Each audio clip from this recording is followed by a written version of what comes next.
Sir ఈ పంచాయతీరాజ్ శాఖ నుంచి పవన్ కళ్యాణ్ గారు ఆల్రెడీ డొనేట్ చేసి ఉన్నారు, కానీ మీరు కూడా చాలా పెద్ద మనసుతో కూడా డొనేట్ చేశారు. ఎంతమంది స్టాఫ్ డొనేట్ చేయడం జరిగింది సార్? నా పేరు మురళీకృష్ణ నాయుడు, పంచాయతీరాజ్ ఇంజనీర్స్ జేఏసీ అధ్యక్షుడిని. మా డిపార్ట్మెంట్లో ఇంజనీర్లు తర్వాత సహాయ సిబ్బంది మొత్తం కలిపి 2500 మంది ఉంటాం. మా అందరం కూడా ఒక్కరోజు జీతాన్ని దాదాపు 75 లక్షలను ఈ ప్రభుత్వానికి మేము డొనేట్ చేయడం జరిగింది, సీఎం రిలీఫ్ ఫండ్కు. మా మంత్రి గారు మొత్తం 6 కోట్ల దాకా ఆయన సొంత డబ్బులే వితరణ చేశారు.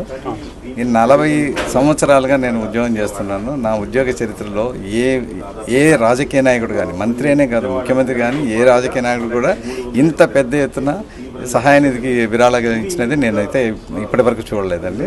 Hats off to our Panchayati Raj minister, hour deputy chief minister. మీరు ఎలా ఫీల్ అవుతున్నారు సార్? అంటే we feel very proud of him.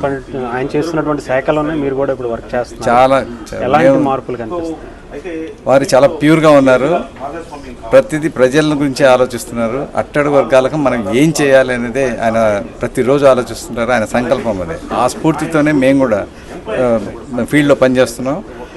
ఆయన స్ఫూర్తితోనే మేము అసలు రేపటి నుంచే మళ్ళీ ఫీల్డ్లోకి వెళ్ళి ఎక్కడైతే ముంపు ప్రాంతాల్లో ఎవరు చేరుకోని ప్రాంతాలకు వెళ్ళి వాళ్ళకు ఫుడ్ కానీ వాళ్ళ అవసరాలు ఏంటున్నాయి అవి తీర్చడానికి మా వంతుగా మేము ప్రత్యక్షంగా కార్యాచరణ దిగాలని చెప్పి ప్లాన్ చేసుకున్నాం. రేపటి నుంచి వెళ్తున్నాం ఫీల్డ్కి. Thank you.